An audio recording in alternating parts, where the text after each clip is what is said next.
la Trinidad de Dios. Número 1, el creer en la existencia de Dios.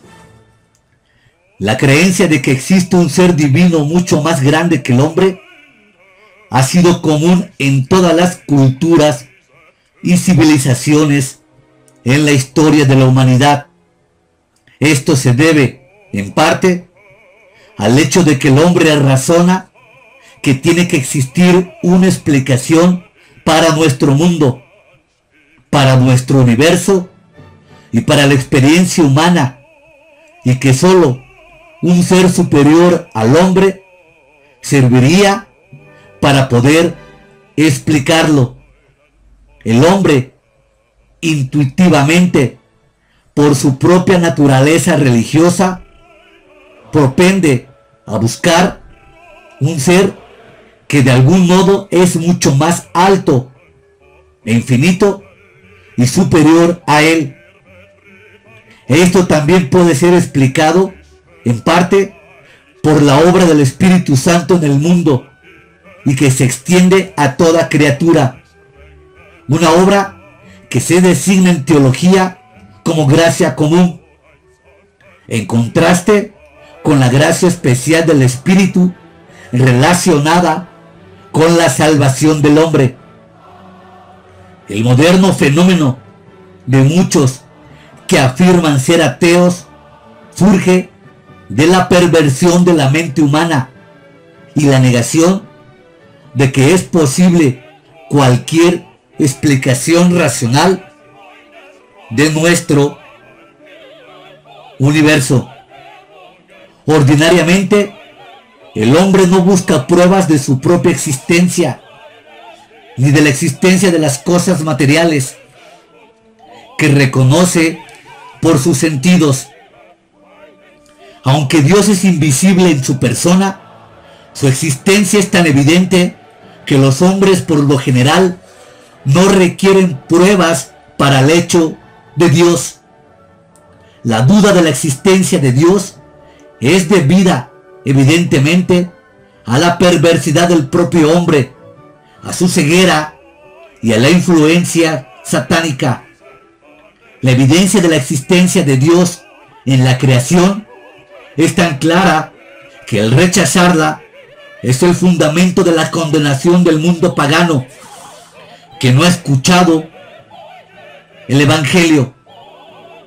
Según Romanos capítulo 1, versículos 19 y 20, es porque lo que de Dios se conoce les es manifiesto, pues Dios se lo manifestó, porque las cosas invisibles de Él, su eterno poder y deidad, se hacen claramente visibles desde la creación del mundo, siendo entendidas, de modo que no tienen excusa.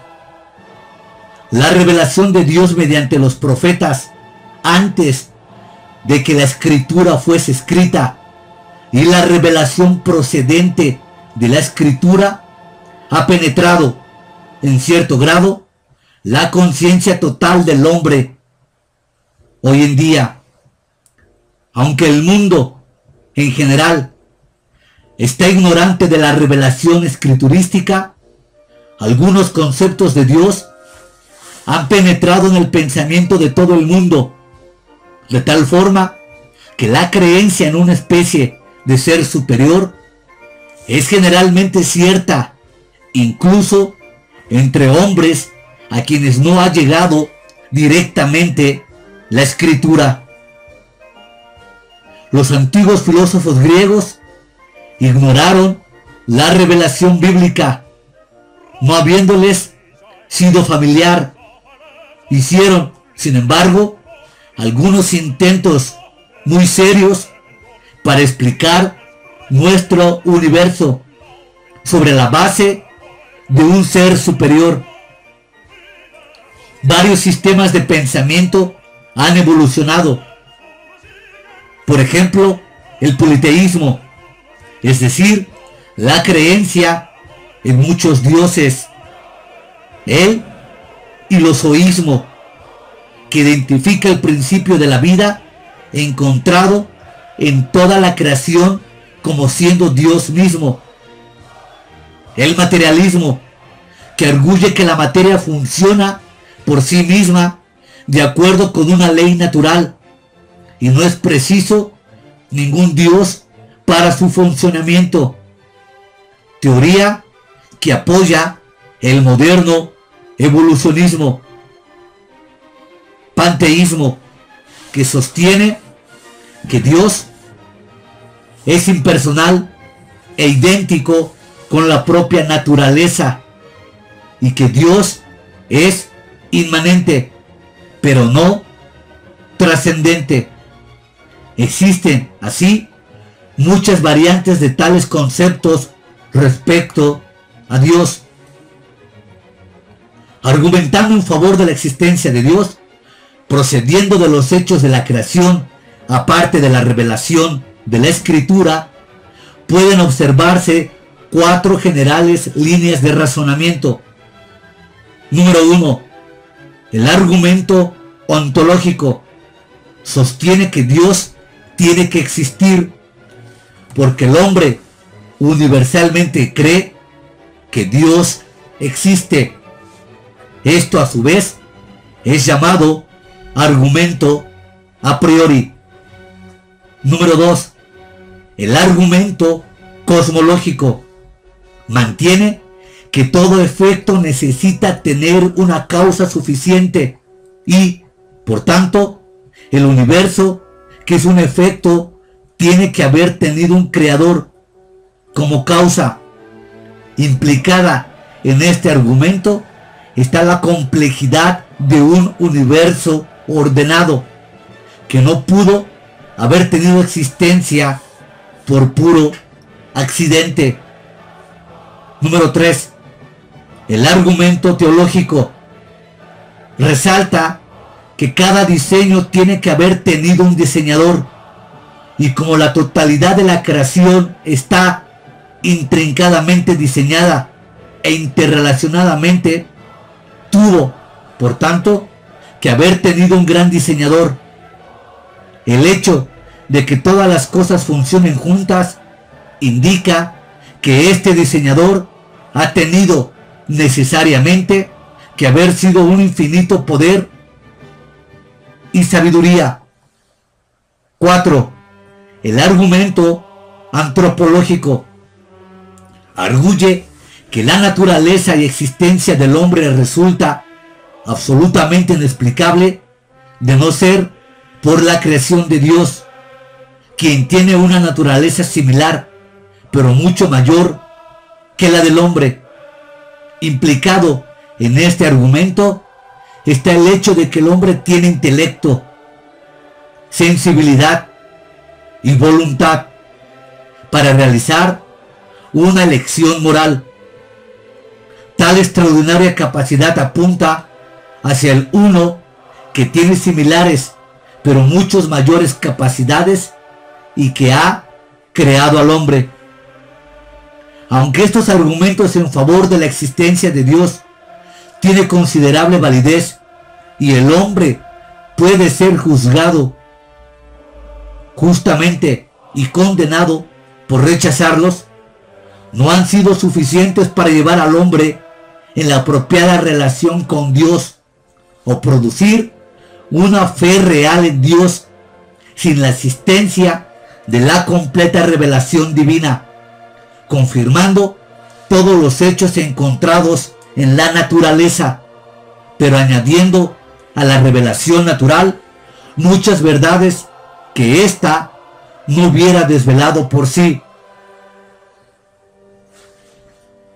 Número 2. La unidad de la Divina Trinidad. En general, el Antiguo Testamento recalca el énfasis de la unidad de Dios. Según Éxodo 23, Deuteronomio 6:4, Isaías 46:6. Un hecho que también se enseña en el Nuevo Testamento, en Juan 10:30, 14:9, 17:11 y Colosenses 1:15. Tanto en el Antiguo como en una gran parte del Nuevo Testamento, también se indica que Dios existe como una Trinidad: Dios Padre, Dios Hijo y Dios Espíritu Santo. Muchos creen que la doctrina de la Trinidad está implicada en el uso de la palabra Elohim como un nombre para Dios, y que está en una forma plural y parece referirse al Dios Trino y Uno. En los principios del Génesis hay referencias al Espíritu de Dios, y los pronombres personales hebreos en su raíz en plural se usan para Dios, como en Génesis 1:26, 3:22 y 11:7. Frecuentemente en el Antiguo Testamento hay distinción dentro de la naturaleza de Dios en términos de Padre, el Hijo y el Espíritu Santo. En Isaías 7:14 habla del Hijo como Emmanuel, Dios con nosotros. Este Hijo es llamado en Isaías 9:6 Dios fuerte, Padre eterno, Príncipe de paz. En el Salmo 2:7, Dios Padre, referido como yo, indica que es su propio y su propósito tener a su Hijo como el supremo soberano sobre la tierra. Por lo mismo que el Padre y el Hijo quedan distinguidos. Así, Dios también se distingue del Espíritu Santo, como en el Salmo 104:30, donde el Señor envía su Espíritu.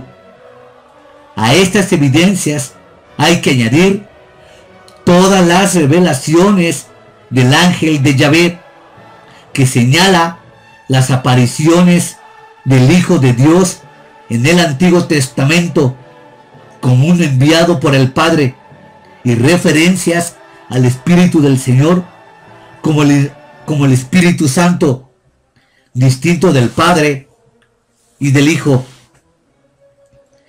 A esas evidencias del Antiguo Testamento, el Nuevo añade una revelación adicional. Aquí, en la persona de Jesucristo, está el Dios encarnado, concebido por el Espíritu Santo, y con todo, Hijo de Dios, el Padre. En el bautismo de Jesús, la distinción de la Trinidad se hace evidente, con Dios Padre hablando desde los cielos, el Espíritu Santo descendiendo como una paloma y esparciendo luz sobre él, y el propio Jesucristo bautizado. Esas distinciones de la Trinidad se observan también en pasajes tales como Juan 14:16, donde el Padre y el Consolador quedan distinguidos del propio Cristo, y en Mateo 28:19, donde los discípulos son instruidos para bautizar a los creyentes en el nombre del Padre y del Hijo y del Espíritu Santo. Las muchas indicaciones que hay, tanto en el Antiguo Testamento como en el Nuevo Testamento, de que Dios existe o subsiste como Trino y Uno, ha conformado la doctrina de la Trinidad como un hecho central de todas las creencias ortodoxas, desde los principios de la Iglesia hasta los tiempos más modernos. Cualquier desviación de esto se considera como un apartamiento de la verdad escriturística. Aunque la palabra Trinidad no se da en la Biblia, los hechos de la revelación escriturística no permiten otra explicación. Aunque la doctrina de la Trinidad es un hecho central, el núcleo de la fe cristiana está más allá de la comprensión humana y no tiene paralelo en la experiencia del hombre. La mejor definición es el sostener que, aunque Dios es uno, Él existe en tres personas: Estas personas son iguales, tienen los mismos atributos y son igualmente dignas de adoración, culto y fe. Con todo, la doctrina de la unidad de la divinidad está clara en el sentido de que no hay tres dioses separados, como tres seres humanos separados, tales como Pedro, Santiago y Juan. De acuerdo con esto, la verdadera fe cristiana no es un triteísmo, como creencia en tres dioses. Por otra parte, la Trinidad no tiene que ser explicada como tres modalidades de existencia, es decir, que un solo Dios se manifiesta a sí mismo en tres formas. La Trinidad es esencial para ser de Dios y es más que una forma de la revelación divina. Las personas de la Trinidad, aunque tengan iguales atributos, difieren en ciertas propiedades. De aquí que la primera persona de la Trinidad sea llamada Padre. La segunda persona es llamada al Hijo, como enviada por el Padre. Y la tercera es el Espíritu Santo, que procede del Padre y del Hijo. Esto es llamado en teología la doctrina de la procesión, y el orden no es nunca invertido, es decir, el Hijo nunca envía al Padre y el Espíritu Santo nunca envía al Hijo. De la naturaleza de la unicidad de la divinidad no existe ilustración o paralelo en la experiencia humana. Así pues, esta doctrina tiene que ser aceptada por la fe sobre la base de la revelación escriturística, incluso aunque esté más allá de toda comprensión y definición humana. Números 3.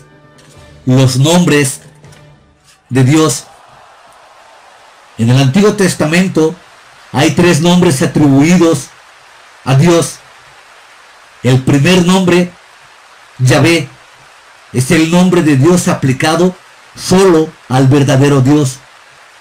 El primer nombre aparece en conexión con la creación en Génesis 2:4 y el significado del nombre se define en Éxodo capítulo 3, versículo 3:14, como yo soy el que soy, o más bien como el que yo existo y existiré siempre. Así se da el eterno Dios. El nombre más común para Dios en el Antiguo Testamento es Elohim, una palabra que es utilizada tanto para el verdadero Dios como para los dioses del mundo pagano.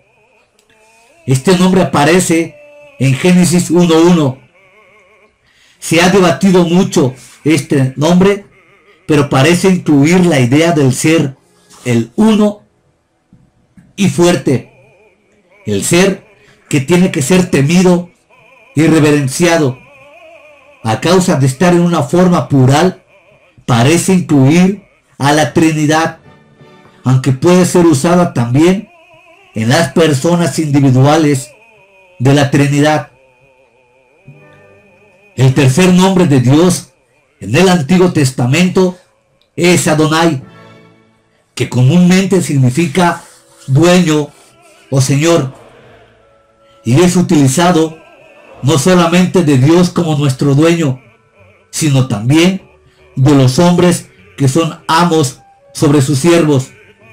Con frecuencia se une a Elohim como en Génesis 15:2, y cuando es usado así, recarga el énfasis del hecho de que Dios es nuestro amo y Señor. Muchas combinaciones de estos nombres se encuentran a lo largo del Antiguo Testamento. El más frecuente es Yahvé Elohim o Adonai Elohim. A estas combinaciones de los tres primitivos nombres de Dios hay que añadir muchos otros nombres compuestos y que se encuentran en el Antiguo Testamento, tales como Yahvé Jireh, que significa el Señor proveerá; Yahvé Rafa, el Señor que sana; Yahvé Nisi, el Señor es nuestra bandera; Yahvé Shalom, el Señor es nuestra paz; Yahvé Sidducó, el Señor es nuestra justicia; Yahvé Sama, el Señor está presente. En el Nuevo Testamento se encuentran títulos adicionales en donde la primera persona se distingue por el Padre, la segunda como el Hijo y la tercera como el Espíritu Santo. Estos títulos, por supuesto, se encuentran también en el Antiguo Testamento, pero son más comunes en el Nuevo. La discusión respecto a estos términos seguirá en los videos posteriores que tratan acerca de la Trinidad. Los atributos de Dios. En el ser esencial de Dios hay ciertos atributos inherentes o cualidades de Dios. Tales atributos están eternamente mantenidos por el Dios triuno y son igualmente para cada persona de la divinidad. Incluido en dichos atributos está el hecho de que Dios es espíritu, Dios es vida, Dios existe por sí mismo, Dios es infinito, Dios es inmutable o sin cambios, Dios es la verdad, Dios es amor, Dios es justicia, Dios es rectitud, Dios es eterno, Dios es omnisciente y Dios es omnipotente. Otras variantes de tales atributos puede verse en el hecho de que Dios es bueno, Dios es misericordioso y Dios es soberano. Todas las perfecciones están atribuidas a Dios de forma infinita y sus obras, así como su ser, son perfectos. El gran diseño y los detalles del universo son evidencia de su infinita grandeza y soberanía, su poder y su sabiduría. Su plan de salvación, según está revelado en las Escrituras, es otra evidencia de su amor, su justicia y su gracia. Ningún aspecto de la creación es demasiado grande para que Él tenga sobre todo lo existente un completo control, y ni siquiera el más pequeño detalle, incluso la caída de un gorrión, es demasiado pequeño para no quedar incluido en su plan soberano. La soberanía de Dios. Los atributos de Dios ponen de manifiesto que Dios es lo supremo sobre todo lo existente. No queda nada sujeto a otro poder, autoridad o gloria, y no está sujeto a ninguna entidad que sea superior a Él. Él representa la perfección hasta un grado infinito en cualquier aspecto de su ser. Él no puede jamás ser sorprendido, derrotado o disminuido. No obstante, sin sacrificar su autoridad o comprender la realización final de su perfecta voluntad, Dios se ha complacido en dar a los hombres una medida de libertad y de elección, y para el ejercicio de esta elección, Dios mantiene siempre al hombre responsable.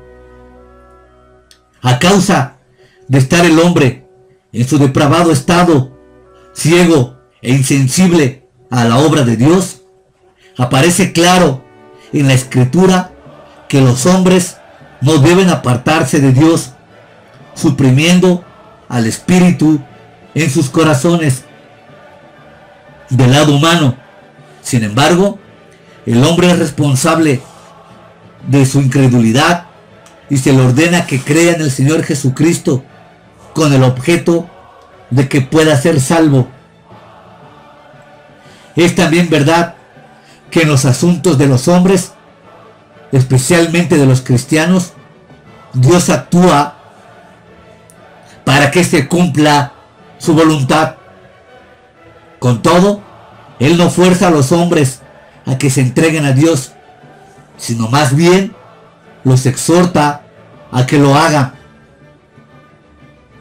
El hecho de que Dios haya otorgado una cierta libertad al hombre no introduce un factor de incertidumbre en el universo, puesto que Dios se anticipa y conoce hasta el infinito todo lo que los hombres harán en respuesta a las influencias divinas y humanas y que se producen en sus vidas. Su soberanía, por tanto, se extiende infinitamente a todo acto, incluso si temporalmente ha de ser en el mal, por permitirlo, y que en última instancia todo redunda en que Dios debe ser glorificado.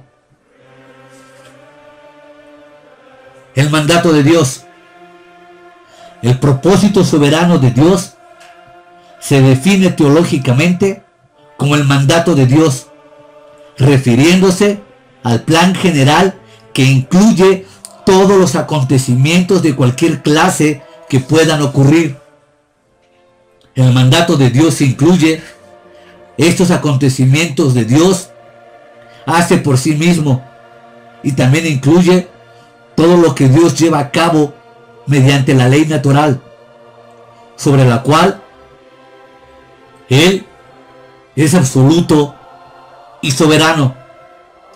Más difícil de comprender es el hecho de que su mandato soberano también se extiende a todos los actos de los hombres, los cuales están incluidos en su plan eterno. Aunque sea incomprensible para nosotros, es evidente que el Dios omnisciente, teniendo un completo conocimiento de lo que el hombre hará en su libertad, al decidir conceder al hombre la libertad de la elección, no introduce ningún elemento de incertidumbre. El plan divino, de acuerdo con esto, incluyó el permitir el pecado de Adán y Eva, con todos los resultados de esta comisión del pecado y del delito. Ello incluye el divino remedio de Cristo muriendo en la cruz y toda la obra del Espíritu Santo en llevar a los hombres al arrepentimiento y la fe. Aunque la obra de Dios en el corazón humano es inescrutable, la Biblia determina claramente que si bien de una parte lo que el hombre hace fue incluido en el mandato eterno de Dios, de otra manera el hombre opera con libertad de elección y es responsable de sus libres actos de elección. El mandato de Dios no es fatalismo, es decir, un control de todos los acontecimientos ciego y mecánico, sino más bien que es el plan inteligente, amoroso y sabio, en el cual el hombre responsable de sus actos se mantiene responsable por lo que hace, siendo por lo demás recompensado por sus buenas obras. El mandato de Dios puede ser dividido en subdivisiones, tales como su mandato de crear, su mandato de preservar el mundo, su mandato de providencia y su sabio gobierno del universo. Su mandato incluye las promesas o alianzas de Dios, sus propósitos en la divina providencia y su gracia supremanente manifestada hacia el hombre. Ante semejante Dios, el hombre solo puede inclinarse en sumisión, en amor y en adoración.